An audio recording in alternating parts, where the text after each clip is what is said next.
Adrian Cole signed the divorce papers on a Tuesday morning. By Thursday, he was driving south with nothing but a duffel bag, a half-empty thermos of coffee, and a question he had spent 20 years trying not to ask himself. What if he had gone back sooner? He was 41 years old. His marriage was over, not because of betrayal, not because of some dramatic collapse, but because two people can live in the same house for years and still be completely alone inside it. Serena had been kind about it. That almost made it worse. But somewhere between signing his name on that final page and pulling onto the interstate, a memory he had kept locked away for 2 decades pushed its way forward. A summer night, a lake, a girl with quiet blue eyes who had believed every word he said. He had promised Claire Bennett he would come back.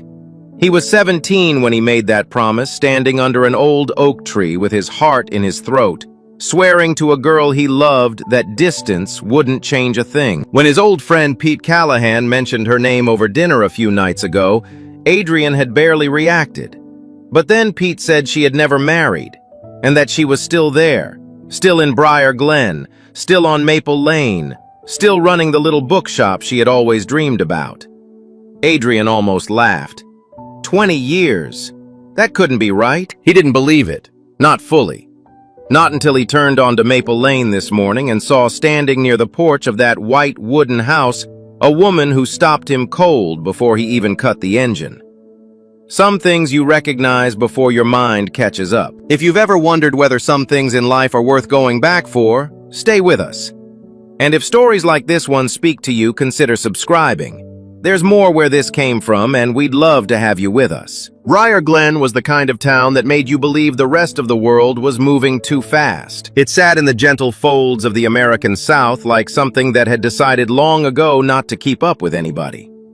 The main street was lined with oak trees whose roots had cracked the sidewalk in 3 different places, and nobody had fixed it because everyone had simply learned where to step. The barbershop on the corner had the same sign it had in 1987. The diner still served pie at 6 in the morning. In summer, the air smelled like fresh-cut grass and something sweet you could never quite name, and the evenings came slow and warm and full of crickets. Adrian Cole had grown up here, and for a long time growing up here had felt like enough. His father, Donald Cole, ran the only mechanics garage in town, a 2-bay operation on the edge of Birchwood Road that smelled permanently of motor oil and burnt coffee. Donald was not a man of many words, but he was a man of consistent ones. He showed up. He fixed what was broken. He kept his word. Adrian had learned more about being a man from watching his father wipe grease off his hands at the end of a long day than from anything anyone ever said to him directly. His mother, Ruth Cole, was the one who said things directly. She had a quiet kind of authority that didn't need volume to land. She taught Sunday school, kept a garden in the backyard, and told Adrian from the time he was old enough to understand that a man's word was the only currency that couldn't be taken from him. You can lose a job, you can lose a house, you can lose just about everything, she used to say. But if you give your word and you keep it, nobody can take that away. Adrian had carried those words with him for 40 years. He just hadn't always lived up to them. Claire Bennett lived at the end of Maple Lane, in a white wooden house with a covered porch and a garden her mother tended with the kind of patience that made everything grow better than it should have in that soil. She was not the most popular girl in school. She was not loud or attention-seeking, or the type whose name got written on bathroom walls. She was something quieter than that and somehow more lasting. She had dark brown hair and blue eyes the color of still water on a cloudy day, and when she looked at you, she looked like she was actually listening, not waiting for her turn to speak, but genuinely taking in what you were saying. She read constantly. She had opinions about books the way other people had opinions about sports teams. And from the time she was 15, she had one clear dream. A small bookshop right here in Briar Glen, where people could come in out of the heat and stay as long as they wanted. Adrian had fallen in love with her the way you fall into a river when you're not paying attention, suddenly completely, and with no clear way back to shore. They spent the summer they were 17 riding bikes out past the county line, sitting by the edge of Willow Lake with their shoes off, passing books back and forth with notes written in the margins. Claire would fold a page corner, and Adrian would unfold it and write something back. And somewhere in that slow, unhurried back and forth, the two of them became something neither had a word for yet, but both understood completely. That summer, Adrian wrote her a letter. Not a text, not a note passed in class, an actual letter, written by hand on paper he had bought at the drugstore because it felt like the right thing to use. He told her that whatever happened, wherever life took him, she would not be someone he forgot. And if he ever had to leave, he would come back. Claire kept that letter in an old tin box under her bed.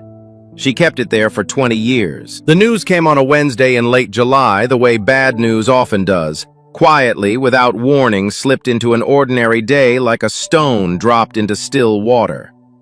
The garage had been sold. Donald Cole had worked at Birchwood Auto for 11 years. He knew every vehicle that came through those bays, knew the owners by name, knew which trucks were going to need a new alternator before the owners did. But the man who owned the building had died the previous winter, and his son had no interest in running a small-town garage. He wanted the property. He had a buyer. The transaction was done before anyone thought to mention it to the people it would actually affect. Donald came home that evening and sat at the kitchen table for a long time before he said anything. Ruth stood at the counter and listened without interrupting. Adrian sat in the doorway between the kitchen and the hall, not quite in the room, not quite out of it. His father had a cousin in Chicago who worked in manufacturing. There was a position available. It wasn't perfect, but it was real, and it was steady. And in Donald Cole's understanding of the world, real and steady were what you built a life on. They would leave within the month. Adrian heard the words. He understood them. But some part of him stayed sitting by Willow Lake with his shoes off, not ready to stand up yet. He told Claire that same night. They met under the old oak tree near the lake, the one with the initials carved into it by people who had come before them and probably felt the same things they were feeling now. The air was thick and warm and smelled like summer at its very peak, the kind of night that feels like it should last longer than it does. Claire didn't cry right away. She stood very still and listened to him explain everything: the garage, the cousin in Chicago, his parents' decision. And when he finished, she looked out at the water for a moment before she looked back at him. He told her he would write. He told her Chicago wasn't the end of the world. He told her that once he got settled, once he had something real to offer, he would come back for her. He said it the way 17-year-olds say things with total certainty and no understanding of what certainty costs. Claire was quiet for a long moment. Then she reached out and took both of his hands in hers and made him look directly at her. "Say it again," she said. "Look at me and say it like you mean it." "I'll come back," Adrian said. "I promise." She nodded once slowly, like she was filing it away somewhere safe. Then she let go of his hands and they sat together by the lake until the insects got loud and the sky went fully dark, not talking much, just being in the same place for as long as they still could. The next morning, the Cole family loaded what they owned into a rented trailer and pulled out of Briar Glen before 8 o'clock.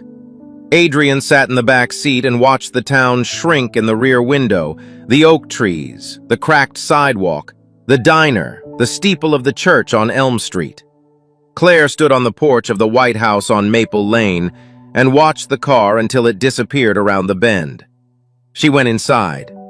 She took the letter from the tin box, read it once, and put it back. She told herself it wouldn't be long. Chicago was loud in a way that felt personal. Adrian had never lived anywhere that didn't know his name, and the city didn't care about that at all. It moved at a pace that left no room for stillness, no room for sitting by a lake with your shoes off, no room for the kind of quiet that Briar Glen had always taken for granted. Everything here was faster, sharper, more expensive. And in those first bewildering months, Adrian did the only thing he knew how to do. He put his head down and worked. He finished high school at a new school where nobody knew him. He got a part-time job at an auto shop 2 bus stops from the apartment. He applied for every scholarship he could find, filled out every form, wrote every essay. He told himself this was how you kept a promise, not by standing still, but by becoming someone worth coming back as. He wrote to Claire in those early months. Long letters at first, the kind that took an evening to finish, filled with details about the city and questions about Briar Glen, and the particular ache of missing somewhere so specific you could name every street. Claire wrote back. Her letters were careful and warm and funny in the dry, understated way she had always been funny, and reading them was the closest thing Adrian had to coming home. But the weight of Chicago wore him down in ways he hadn't anticipated. Double shifts, exam seasons, the relentless forward pressure of a city that rewarded only motion. Adrian began writing less frequently, then less carefully, then with longer gaps between letters. He told himself he would write a proper one when things settled. Things did not settle. The gaps stretched from weeks to months, Claire noticed. She sent 3 more letters after his responses became sparse. Careful, unhurried letters that didn't demand anything but made clear she was still there, still thinking of him, still holding the thread. Adrian received them. He read them. He put them in the drawer of his desk and told himself he would respond when he had something worth saying. He never responded to those last 3. Eventually, Claire stopped writing too. Not because she had stopped caring, but because there is a limit to how many times a person can reach across a silence before they accept that the silence is the answer. Adrian didn't know about those final letters for a long time. When he finally understood years later in a bookshop in Briar Glen, the knowledge landed with the particular weight of a mistake that could not be undone, only acknowledged. He put her last letter in the drawer, locked up the past, and told himself Claire had moved on. He needed that to be true, so he decided that it was. 20 years is long enough to build a life that looks exactly right from the outside. Adrian had done that. He had done it carefully, the way he did most things, with intention and patience, and a stubborn refusal to leave anything half-finished. By the time he was in his late 30s, he had a senior engineering position at a firm that designed industrial equipment for manufacturers across the Midwest. He had a house in Lincoln Park with good bones, and a kitchen that had been renovated twice.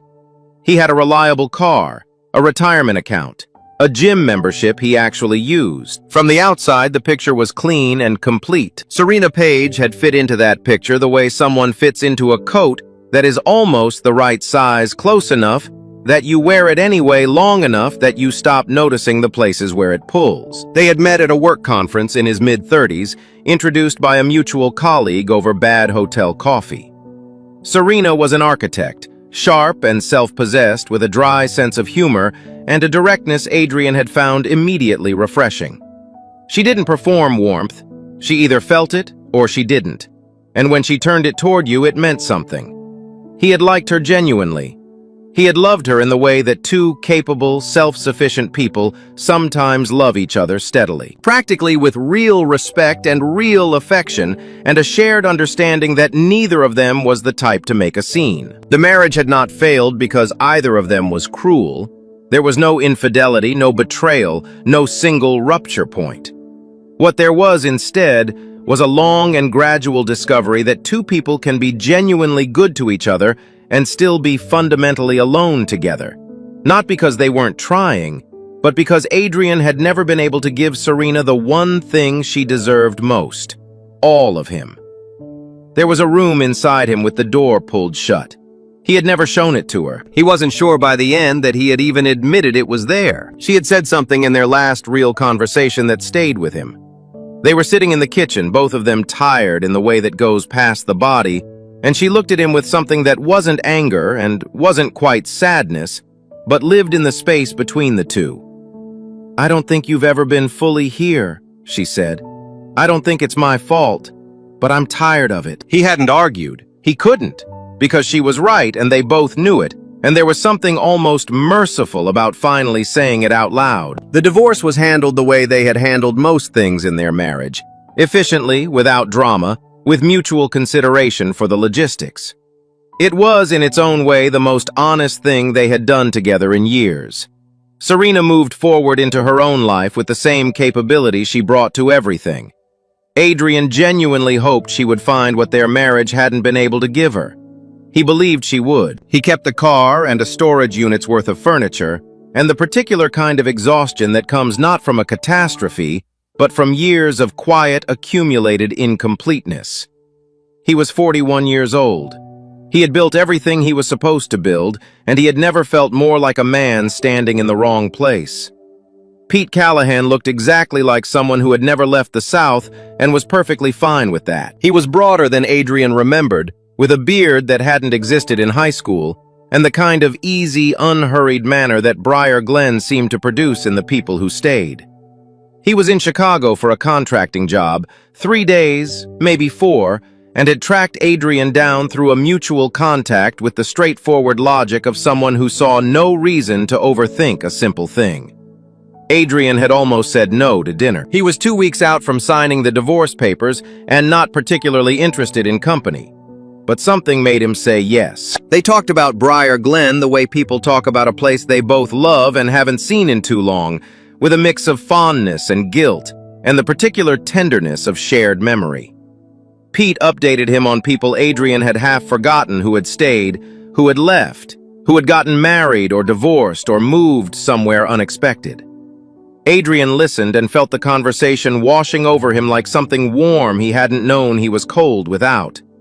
Then Pete mentioned Claire. He didn't make a production of it. He brought her up the way you mention someone who is simply part of the landscape of a place, matter-of-factly in the middle of a sentence about the changes on Main Street. Bennett's bookshop is still there, he said. Claire's kept it going for what? 10 years now? Something like that. Real nice place. My wife takes the kids in on Saturday mornings for the story hour she runs. Adrian kept his expression neutral. Good for her, he said. Pete nodded, reached for his drink. Yeah, she's done well with it. Tough stretch there for a while after her mom passed, running the place alone, but she figured it out. He paused. She never married, you know. Kinda surprised me. She's not the type who seemed like she'd stay single. Just never happened, I guess. The table went quiet for a moment. Adrian picked up his glass and set it down without drinking from it. Something in his chest had gone very still. Not peaceful, just suspended the way the air goes still before a storm. He had told himself for 20 years that Claire had moved on. He had constructed that version of events carefully and maintained it diligently because it was the only version that made his own silence bearable. She had found someone. She had built a life that had nothing to do with a promise made under an oak tree by a 17-year-old boy who didn't know what promises cost. She hadn't. She was still there, still in Briar Glen, still on Maple Lane, still running the bookshop she had dreamed about when she was a teenager, pressing wildflowers between the pages of library books. And she had never married. Adrian drove home in the rain that night and sat in his car in the parking garage for a long time before going inside. He didn't sleep well. He didn't sleep much at all. By Thursday morning, he was packed. The drive from Chicago to Briar Glen was 6 hours on a good day. Adrian made it in 6.5 because he stopped twice, once for gas, once because he pulled off at a rest area somewhere in Tennessee and sat on a picnic table for 20 minutes, asking himself what exactly he thought he was doing. It was a fair question. He was 41 years old and freshly divorced, and driving toward a woman he hadn't spoken to in 2 decades based on a dinner conversation and a feeling he couldn't name clearly enough to defend. He was not an impulsive man by nature. He planned things. He measured twice. And here he was staring at a vending machine in the middle of nowhere, trying to determine whether he was following his heart or running from his failure. He didn't have a clean answer. He got back in the car anyway. Briar Glen appeared gradually the way it always had, not with a skyline or a sign you could see from a mile away, but with a series of small recognitions that accumulated until you understood where you were. The particular curve of Route 9 coming down from the ridge, the water tower with the town's name in faded blue letters, the smell of the air, which was different here, in a way Adrian had never been able to describe to anyone who hadn't grown up in it. He drove slowly down Main Street and felt 20 years compress into something he could almost hold. The diner was still there, the barber shop, the hardware store with the hand-painted window, the oak trees with their roots pushing through the sidewalk in the same 3 places they always had. It was smaller than he remembered the way places from childhood always are, but it was intact, stubbornly, almost defiantly intact. He found Bennett and Bloom books on the corner of Maple and 2nd, where an insurance office had been when he was a kid. It was small and unhurried-looking, with 2 clay pots of lavender flanking the front door and a hand-lettered chalkboard sign on the sidewalk that read, "A reader lives 1,000 lives. Come live one with us today." He sat in his car across the street for longer than he intended. Then he got out and went inside. The shop smelled like paper and wood and something faintly herbal, cedar maybe, or dried lavender from the pots outside. It was narrow but deep, with shelves running floor to ceiling and a pair of worn armchairs near the back window that looked like they had been sat in by several generations of people who needed somewhere quiet to be. Soft music played from somewhere he couldn't see. Claire was behind the counter. She was writing something in a ledger, head slightly bent, and for a moment she didn't look up. Adrian stood just inside the doorway and had the strange, suspended experience of seeing someone you have carried in your memory for 20 years suddenly exist in 3 dimensions again. Older, more defined, more solidly themselves than memory ever allows. She looked up. The recognition was immediate and mutual, and arrived like a current passing through the room. Her pen stopped moving. Neither of them spoke for a moment that lasted longer than it should have. Then Claire set down her pen, straightened slowly, and looked at him with an expression he couldn't read. Not surprise, exactly. Not anger, exactly. Something more complicated than either. "Adrian," she said. Not a question, not a greeting, just his name placed carefully in the air between them like something that needed to be handled. "Hey, Claire," he said, and immediately understood that 2 words were nowhere near enough. The silence that followed was the loudest thing he had heard in years. She looked at him steadily, and then she asked the question he had no prepared answer for. "What are you doing here?" He had rehearsed something on the drive down. He couldn't remember any of it now.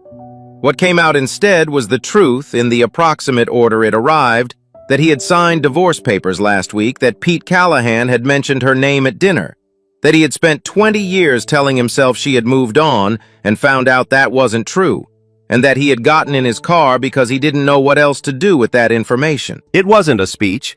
It wasn't even particularly coherent. But it was honest, and he watched Claire's face as he said it, looking for something anger relief, any opening at all. What he found was stillness. She listened to everything he said without interrupting. When he finished, she didn't raise her voice. She didn't cry. She stood behind that counter with her hands resting flat on the surface and looked at him with an expression that was worse than anger because it was so composed. The expression of someone who had already done the painful work of processing something a long time ago and wasn't going to be pulled back into the raw version of it. "I know this is a lot to show up with," Adrian said. "It is," she agreed. "I should have come back sooner. I know that." Claire was quiet for a moment. Then she came around the counter and walked to the window and stood with her back to him, looking out at the street. When she turned around, her voice was even and unhurried, and every word landed with the precision of something that had been true for a long time. She told him that after he left, her mother got sick. Not immediately, it took about 2 years to become serious, but by the time Claire was 19, it was serious enough that the scholarship she had been offered to a university 3 states away was no longer something she could accept. She stayed. She worked at the grocery store, then at the library, then at 2 places at once while managing her mother's medications and appointments and the slow, grinding logistics of watching someone you love decline. She had kept writing to Adrian in those early years, even as his letters became shorter and further apart. She sent 3 more after his responses trailed off, not demanding anything, just keeping the thread alive. He never wrote back to those last 3. Eventually, she understood that the silence was the answer, and she stopped. Her mother passed when Claire was 24.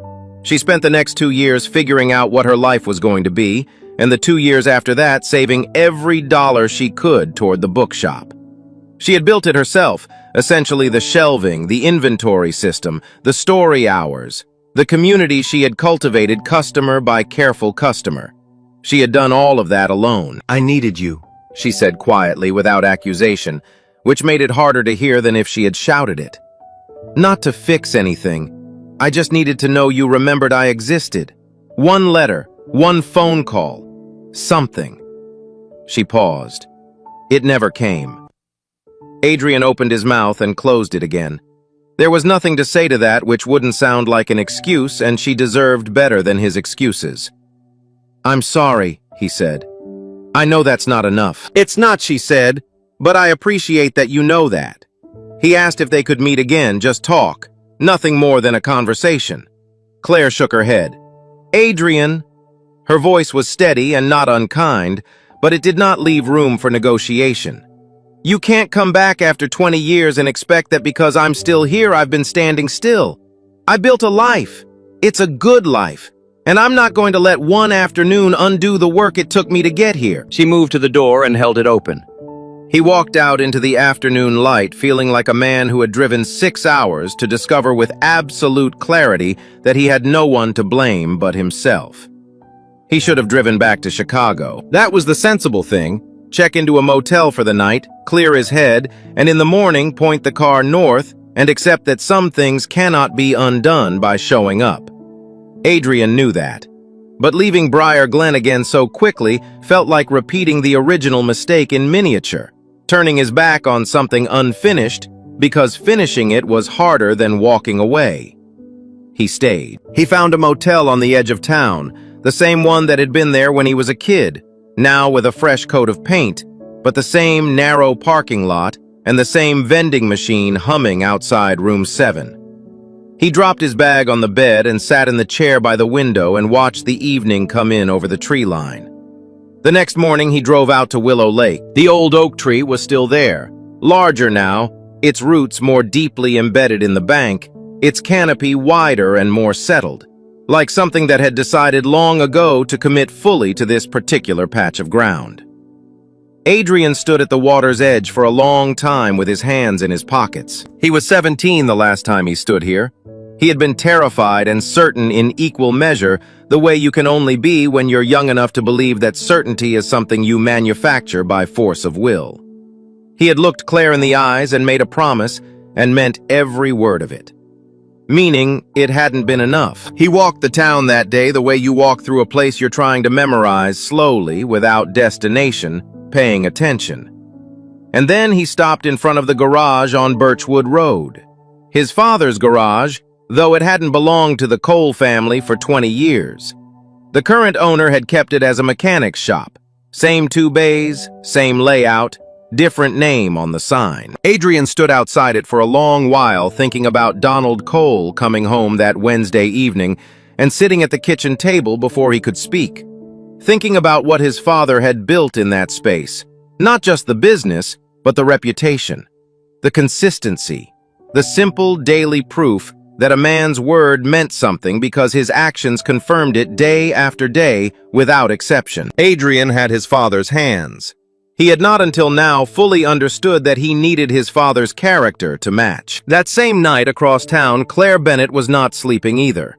She had told herself the encounter that afternoon was finished, processed, filed, handled. She was good at handling things. She had 20 years of practice. She went through her closing routine at the shop, locked up, walked home, made dinner, and sat at her kitchen table with a book she did not read a single page of. She kept thinking about his face when she held the door open. After an hour of not reading, she went to her bedroom and pulled the old tin box from under the bed. She lifted the lid. Inside, beneath a dried flower and a photograph and a ticket stub from a county fair the summer she was 16, was a letter written in the unsteady cursive of a 17-year-old boy who had been trying very hard to say something that mattered. She read it in the light of her bedside lamp. "I'll come back, Claire, no matter how long it takes. That's not something I'm saying because it sounds right. It's something I know the way I know things that are real." She set the letter down on the covers beside her and looked at the ceiling for a long time. She had kept this letter through her mother's illness and her mother's death, and the years of rebuilding and every quiet evening when she had wondered if she had made the right choices. She had told herself she kept it the way you keep other artifacts from your past, not because you're still living in it, but because getting rid of it feels like erasing something true. But sitting in the lamplight with the letter beside her, Claire finally allowed herself the honesty she had been refusing for 2 decades. She had not kept it as a memento. She had kept it as evidence proof that the boy who wrote those words had meant them. And that meaning something even imperfectly, even with a 20-year silence in the middle, was not nothing. She put the letter back in the box. She left the box on the nightstand instead of sliding it back under the bed. It was a small thing. It was not a small thing. She turned off the lamp and lay in the dark for a long time before she finally slept. Claire called him the next evening. He almost didn't answer because he didn't recognize the number, and then he did the Briar Glen area code, and his hand moved before his thoughts caught up. "I'm closing up the shop at 7, she said. "If you want to talk, come then, not before." He was there at 7:05, standing outside while Claire turned the lock from the inside and flipped the sign from open to closed. She let him in without a word and led him to the back of the shop to the 2 worn armchairs by the window. She sat in one, he sat in the other. On the small table between them, she placed the letter. Adrian looked at it for a long moment, the envelope worn soft at the corners, the handwriting unmistakably his own, from a time when he had still pressed too hard with the pen. He didn't touch it. "I want to ask you something," Claire said. "And I need you to think before you answer because I'm not interested in the version that sounds good." "Okay," he said. "Did you come back here because of me?" she said. "Or because your marriage ended and you didn't know where else to go?" The question sat between them with the weight of something that had been waiting a long time to be asked. Adrian looked at the letter. Then he looked at her. He took a breath and told her the truth in the order that it was true. He said that when he first got in the car, he wasn't sure. He had been honest with himself about that at the rest stop in Tennessee, sitting on that picnic table staring at a vending machine, genuinely unable to say with certainty whether he was running towards something or away from something else. He could not claim the timing was pure. But then he said, "The further I drove, the less it felt like running away, and the more it felt like driving toward the one thing I never had the courage to face." He leaned forward, elbows on his knees, and spoke quietly and without decoration. He told her he had been wrong, not in the way people say they were wrong when they mean they regret how things turned out, but wrong in the specific accountable sense of having made choices that caused real harm to a real person. He had chosen silence because silence was easier. He had stopped writing because starting again felt too hard. He had built a story about her moving on because it absolved him of the responsibility of showing up. And when her mother was sick, when she was managing everything alone, he had been in Chicago telling himself she was fine, without ever once picking up the phone to find out if that was actually true. "I should have come back," he said. Not to be romantic about it, just as someone who made a promise to a person who deserved to have it kept. I failed at that. I'm not going to dress it up. The shop was very quiet. Outside, a car passed slowly on Maple Street, its headlights sweeping briefly across the window. Claire looked at him for a long time. Then she looked down at the letter. "I kept this for 20 years, she said. "I told myself it was just something I hadn't gotten around to throwing away. But I read it last night and I had to be honest with myself about why I actually kept it." She paused. "I kept it because I believed you. And I think some part of me never stopped believing you even when I had every reason to." She looked up. "That part of me is not the problem," she said. "The problem is that believing you cost me something. And before anything else happens, I need to know that you understand what that cost was. Not in theory, actually." "I understand it," Adrian said. "I don't think I fully understood it before this week. But I do now." Another silence, softer than the ones before it. "I'm not forgiving you tonight," Claire said. "I want to be clear about that." "I know," he said, "but I'm not asking you to leave either." She looked at the letter once more, then slid it across the table toward him. "I think I've been the keeper of this long enough. It was yours to begin with." Adrian picked it up carefully, the way you pick up something fragile that has somehow survived longer than you expected. "Coffee," Claire said, standing. "Tomorrow morning. There's a place on Main Street that opens at 7. I'll be there at 7:15. She said it the way she said most things, straightforwardly, without making it bigger than it was. An invitation that was also a boundary. A beginning that didn't pretend to be more than a beginning.